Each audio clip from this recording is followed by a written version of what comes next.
What is going on, everyone? Welcome back to our realistic career mode series with Borussia Dortmund on FIFA 22. Thank you for joining me today. I'm Ash, aka Brom18. This is episode 3, and if you are new to the series, first things first, I will go and advise you go and have a watch of the previous 2 episodes before coming on to this one.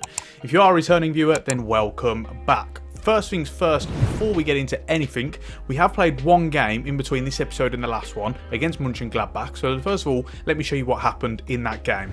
So these were the lineups against Monchengladbach. As you can see, an opportunity for Koulibaly, who's found himself in the first team recently, as well as the likes of Reina. You'll also notice that we did switch up the formation to have that 3-4-3 instead. And it started off very well. Schultz drives into the space and Hazard squares it to Haaland, and you'll find no apology from me for squaring that ball. I will sweat that 100 times out of 100 if I have to. Unfortunately, our joy was short-lived. Some mess up at the back as he tries to control it but doesn't get it away in time means that Monchengladbach are able to make us pay, and then they follow that up shortly after. Again, disappointing defending, partly my fault, partly the game's fault, as I tried to lash out onto that one and they're able to capitalise. Player in the end, I think it was, who got onto the end of it. We do reply shortly after. Some good work down the left-hand side from Reina. He lays it off to Haaland once again, who is there to tap home the goods as he picks up the ball in response to try and get us that winner. Unfortunately though, they followed it up yet again. They were able to get back into the lead. Player sends it through to Hoffman, and despite the fact he got it caught under his feet, he's able to just unleash one, and it fires it into the top right hand corner, which meant that for us, we were in big trouble. But thankfully, once again, that man up front came up big for us. A lovely ball from Jude Bellingham sends through Haaland, who produces a majestic finish over the top of the keeper as he loops him to equalise once again. Unfortunately though, we couldn't push for the winner in the end despite myself trying, and it was a 3-3 draw. That man carrying us with his hat-trick as he collects the match ball in the end gives us what felt like drop points. And so it actually leaves the league table looking like this. We've actually gone up a position, but as you can see now, a 4-point gap in between us and both Bayern Munich and Frankfurt as well. So Frankfurt had a really good start. The only draw came against us. Bayern Munich as well. So we've got a little bit of catching up to do on that stage. As you can see, it's really the defending that we need to improve on, and it's obviously something that we are trying to combat in the game. But we'll come on to that very shortly. In today's episode, what we do have is a live com for you in the Champions League against Ajax. So a very big game, very tough game as well. These, I'd say, are certainly the best team in the group in terms of our opponents.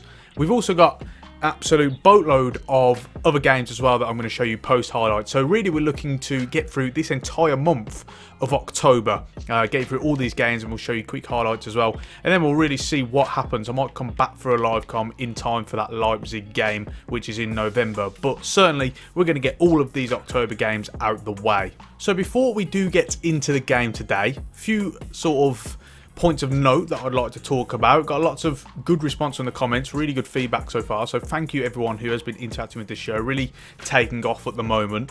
And I've had a few sort of suggestions, so we should probably start with I'd guess the development and the training.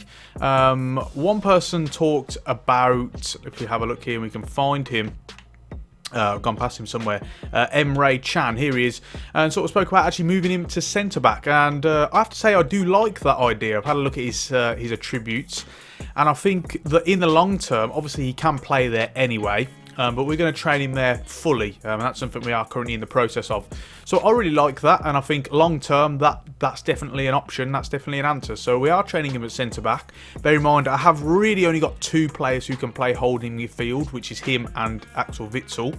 Now Dahoud and maybe Bellingham can do that role as well, but not quite as naturally as what Chan and Witsel can do. But certainly I am training him as a centre back, and I think I can see his long term future there if we're going to continue to play a back 3. I also got suggested to change Guerrero to a cam because he moves up to an 89 rated.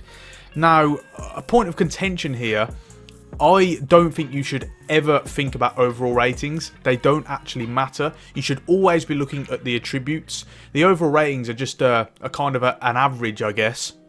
The reason why he moves to an 89 in cam is because attacking mids are rated higher on this game than, say, like a left mid, which he is in this game. So, for example, anyone who's played pro clubs will know that cams are the highest rated pros, and it's just sort of the way the positions work out. So there's not really any need to change them. I'm not bothered about overall ratings. Like I say, they don't matter in my opinion. It's all about the attributes and how they can contribute to the role and the position that they're playing in. So we're going to keep him at left mid. I think he's perfect there. He's already grown to an 87. He's been playing well. So we're going to keep that one as it is. So in terms of transfers, I've had a couple of suggestions from you guys. I make sure to keep them getting in. The areas that people have mainly suggested is Meunier. Meunier has been getting a lot of well, no love in the comments, to be honest with you. You know, everyone's saying get rid of him, replace ASAP. A lot of people saying Forgan Hazard out at right wing back. I don't personally like him at wing back. Prefer him in the centre areas really. But we've had a couple of suggestions. We had Noni Madueke who's at PSV, young English player. Really like this guy. Really like this suggestion as well.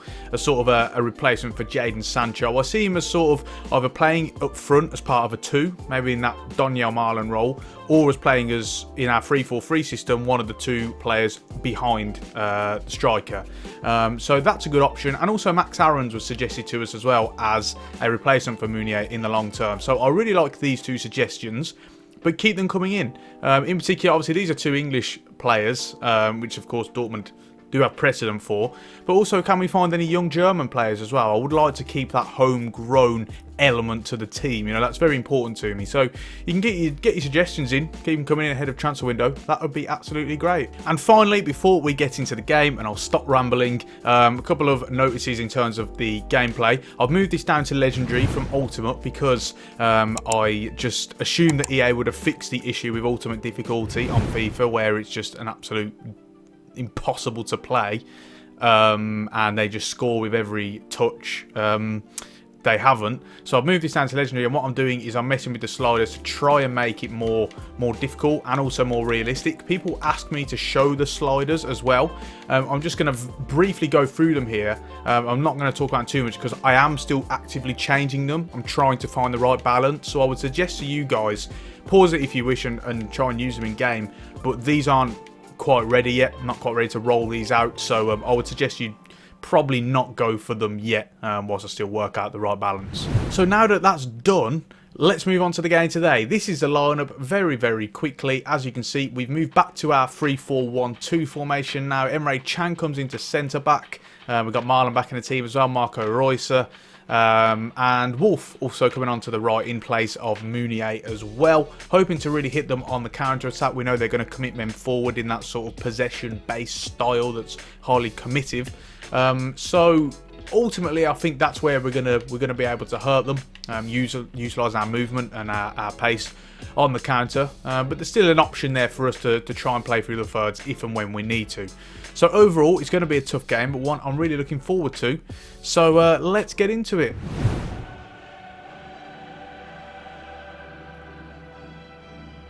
Time for the Champions League anthem.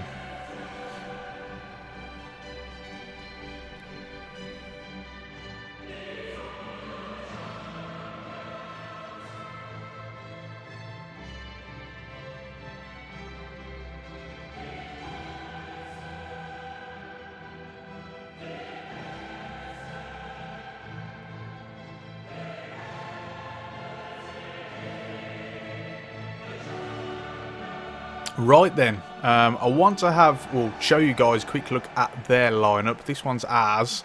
Right, so finally, let's have a look at it then. So as you can see, very different looking team. They've got Krychowiak in there as well. Anthony actually on the bench, surprisingly, as David Neres comes onto the right-hand side. So ultimately, I think their central midfield is a bit of a weakness there. They've got Tagliafico at centre-back as well, which has got pace, but ultimately I think we can get at him physically. So that's something to bear in mind. Haaland looking for that run. He's got Marlon. That's really good running. Good movement as well, but there's no help other than that. Marlon, though. Oh, now the chance is on. He's going to cross it in. Haaland's there. Oh, keeper saves. He has to finish that. I had another option to sweat, but I just trusted that Haaland would be able to tap that in, and he gets it away.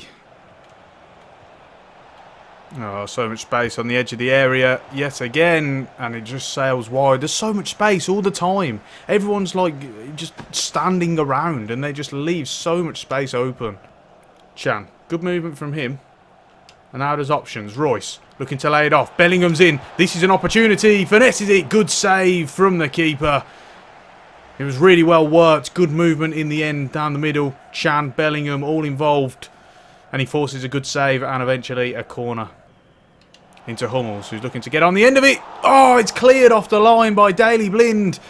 As the ball falls to Neres now. Working himself into a corner, but eventually he's able to play it out. And again, another opportunity goes begging. Chance down the side now, Neres. Oh, what are the defenders doing? Blimey, what is he doing? Oh, my word. Oh, this game already. It's just becoming an absolute... Oh, never mind. Yeah, I don't know what the defender's doing. Everyone's standing around, and that just blasts it at him, bounces off him. Bellingham doesn't even get himself into any sort of position to receive that ball, and Klaassen just blasts it. Keeper, even though it's straight at him, can't save, and that's really, really disappointing considering the chances we've had. You know, not gone our way at all. Haaland looking for a 1-2 with Marlon. He'll eventually have to go out to Guerrero. Guerrero. Oh, that's really well worked. And Haaland's in the middle now. What will Guerrero do? He'll try and loop it up. Haaland's there, and it's a fantastic immediate response from Dortmund. And it's Erling Haaland continuing his rich vein of form. Really nicely worked down the left-hand side between Guerrero and Marlon. A lovely 1-2. And then eventually he gets to the byline. A little bit indecisive at first, but finally the only option that was really on was either to shoot or to loop it into Haaland. And you're not going to beat him in the air in those sort of situations. Martinez can't get anywhere near him. And that is a really, really good response from us. Before half-time, it is now 1-1. And it's Erling Haaland yet again. Chan. Going to go up to Haaland. He's got Wolf running in behind. He's got Marlon running in behind as well. And what a response this could be. And it's in. 46th minute into stoppage time. And we have turned it around in the blink of an eye. 2-1. And this time it's Daniel Marlon. Haaland is the architect. Really well worked up through the thirds. We had the run of both Wolf and Marlon.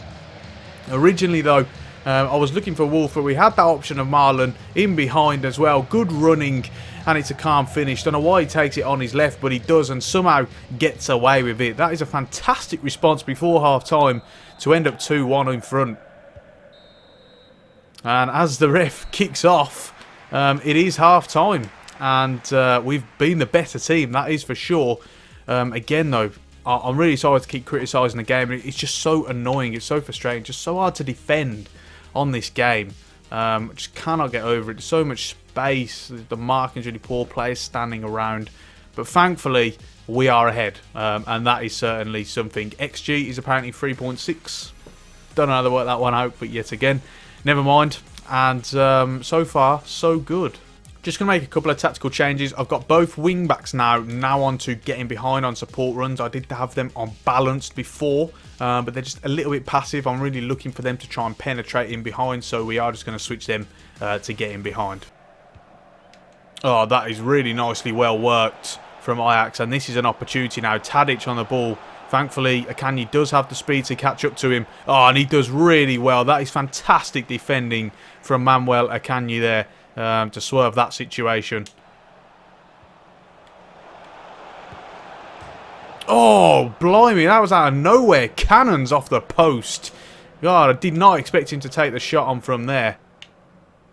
Looking for the ball out wide. Over to Guerrero. Really good pass on Chan. Marlon's making a run in behind here, and he's found him as well. Oh, that was another opportunity for Daniel Marlon, and he could have done better. As Ajax make a sub here, Neres coming off for Steven Berghuis, sorry. I think we're also going to make a change as well. And what we're going to do is we're actually going to take off Marco Reus and we're going to bring on Thorgan Hazard. Because Reus been a little bit quiet in this game. He's played okay, but hopefully we can get a little bit more energy with the addition of Hazard and see if that can help turn the second half a little bit. Do well to play it out there. Hazard now got a little bit of space. He's got runners. He's got Marlon down the middle, actually. And the space has opened up for him. It's great pace from Marlon. Can he finish the game off here? Surely he has done. Daniel Marlon makes it 3-1 to Dortmund. It's a fantastic show of pace down the middle, and it's so deadly. And yet again, he goes through one-on-one. And there's no mistaking that one this time. He could have had a hat-trick with that chance he had earlier, but he takes it onto his left again and slots it past the keeper. Really nice build-up play. We do well to spot the space and exploit it as well as Ajax commit men forward in the hope of an equaliser. Oh, we knew he was going to play that pass. Couldn't intercept it, can ye? Oh, save. It's a great save in the end. Tried to cut off the pass, but it found its way to the edge of the area. And he just took it on his left foot. And Kobel produces a really good save. They look to whip it in. Oh, that's a really dangerous ball. Kobel saves again, keeping us in the game at the minute. As Bellingham looks to bring it out. He's been fouled. And we'll take the free kick. Thank you. Oh, that is lovely play. And now it comes to Giovanni Reina. He's got options in the middle. He can take it on himself. Save from the keeper. And it really should be full time now, as we look to cross this one in. Oh, he's going to get on the header. And it sails just past the post. Another chance for Marlon to get his hat-trick.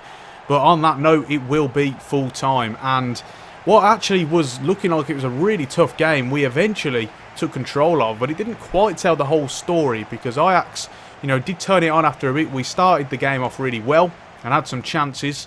Then, round about 25th minute, Ajax really turned on it. And then, towards half-time, it just turned on its head. And it was really end-to-end stuff, really. Both teams having their phases. As you can see here, lots of XG. I don't know how they calculate that, but there you go. And in the end, it's a very good win. So that would take us on to 4 points for the Champions League stages. So this is how the Champions League group stage is looking after 2 games. Besiktas and Sporting Lisbon did actually draw 2-2, which means we are currently top of the table after 2 games. We've now got back-to-back games. Pretty sure against Besiktas, unless I'm wrong. Yeah, we do. We have back-to-back games against Besiktas. So it's a good opportunity for us to try and, really seize control of this group. But like I say, it is still a tough group, isn't it? So, there's a long way to go yet. It's not quite over, but surprisingly at least, Ajax bottom after the first 2 games. So they've got a lot to do over the course of the next 4 games altogether. So we have now finished that live com. What I'm now going to do is I'm going to go and play all of these games. We're going to get through the month of October and maybe shortly into the month of November as well. And then we'll reconvene and I'll show you what has happened in those games. So there is a whole lot to tell you about. And we started off this run of fixtures with the game against Augsburg, which we did actually sim.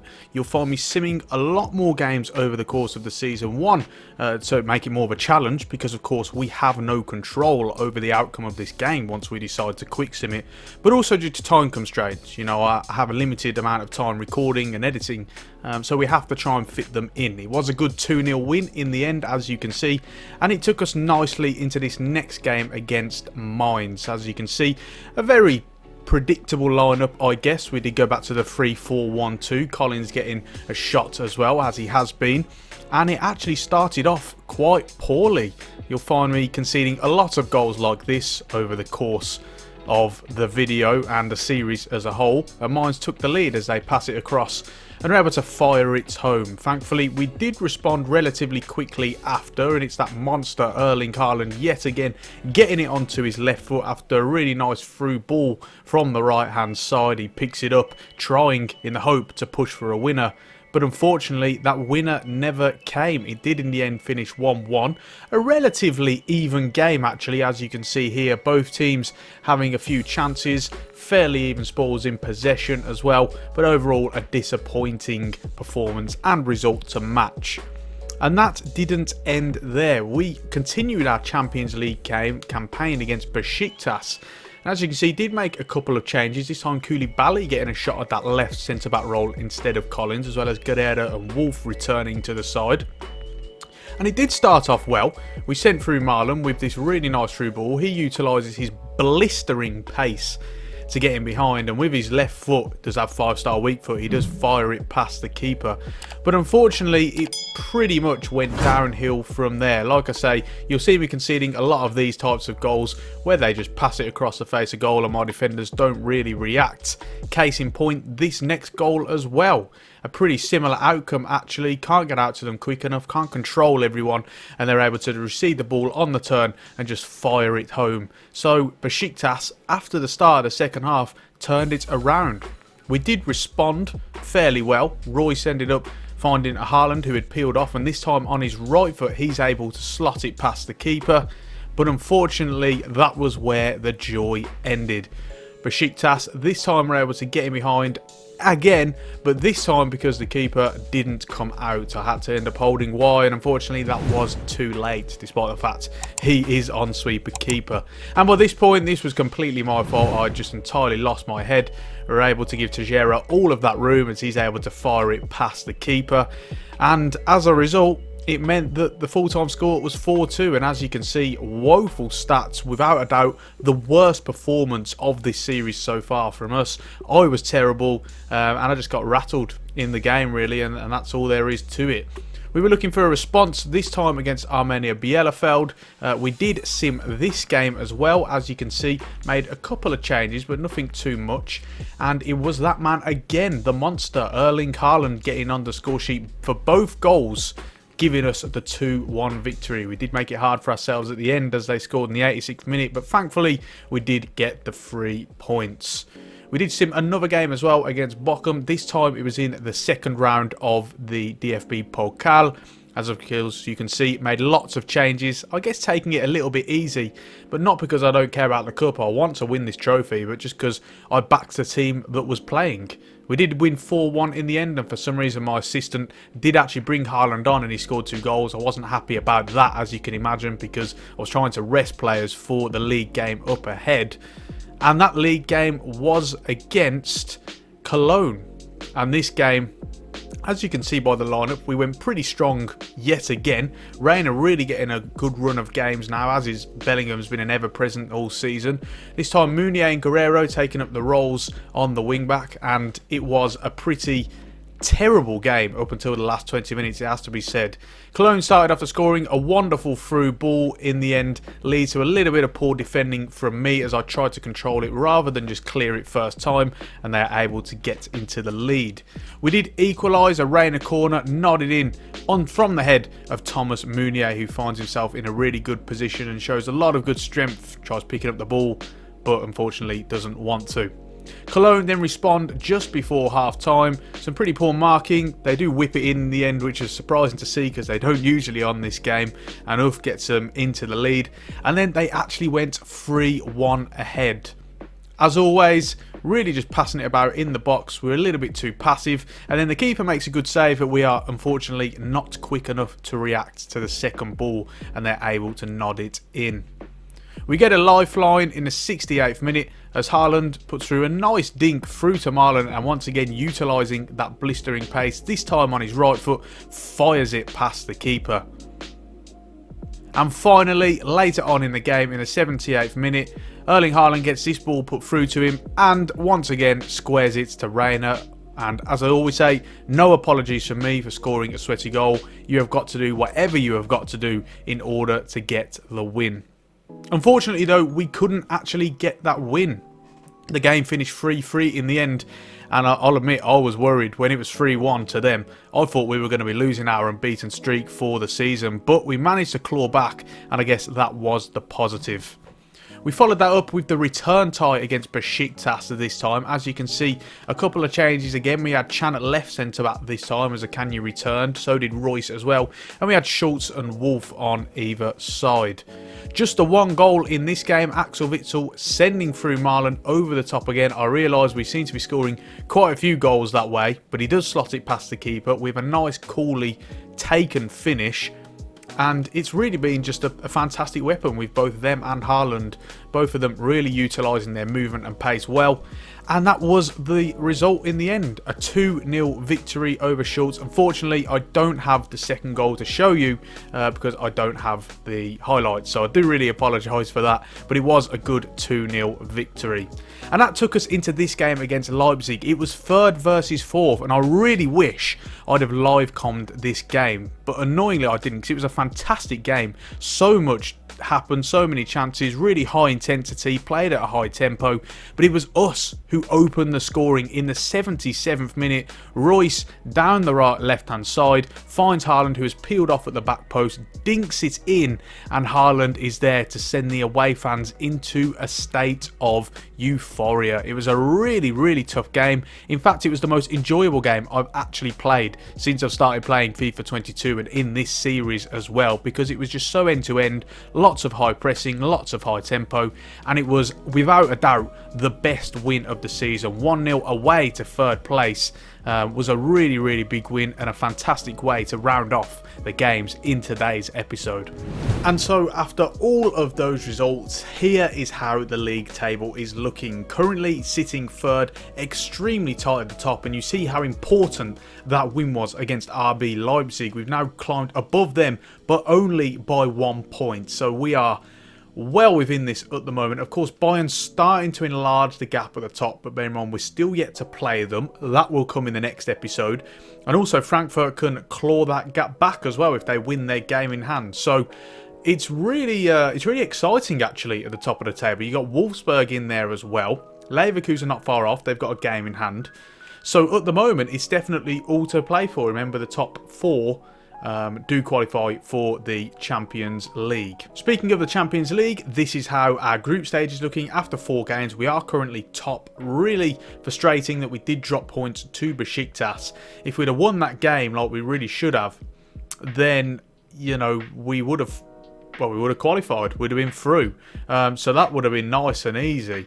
We could have really, you know, rested players for the next 2 games, but unfortunately we've still got to do a job. We've got Sporting Lisbon next. That will come in the next episode as well. So that's certainly all to play for. And then in the DFB Pokal, we were drawn in the 3rd round against Paderborn. So again, relatively kind draw. And if I just have a look here, trying to look for, oh my word, Paderborn actually beat Bayern Munich.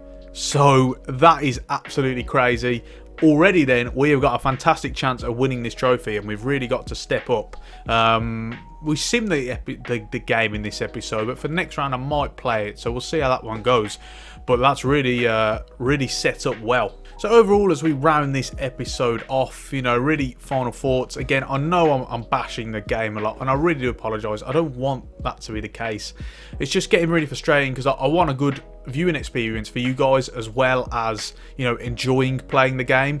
And, you know, for the defending's just so hard. It's such a challenge. And so, you know, we're constantly getting games like 3-3 and 4-3 and 3-2 and all that. It's just a bit ridiculous, you know. So that's something that I'm trying to fix with sliders, but at the moment it's not doing a whole lot. So in terms of the next episode, we're going to be back for this Bayern Munich game in December. We're going to have a live comm of that. We'll show quick highlights of all of these games in between as well, and we'll also have games afterwards that we'll show. We'll probably go right up until the international break, in which case it will then be the then be the transfer window, which means that you guys make sure to get at me in the comment section about players that you want me to sign, and I will take on board all suggestions. That probably rounds it off for this episode then, guys. If you have enjoyed it, then please do subscribe to the channel and ring the bell so that you get notifications every time I upload a video. Don't forget to check out all the links in the description. One to my Twitter to give me a follow on that, and also my affiliate links for all of my stuff, my gear, my PC parts, all that good stuff. Channel does get a little bit of a kickback. Great way to support the channel without spending any more money. And also check out Aniba. You can get a 3% discount on all of your purchases by using the code BROMA18 at checkout. Remember to drop a like on the video if you have enjoyed it. Really will appreciate that. And on that note, we're going to finish it there. So until next time, I've been BROMA18, and I will see you soon.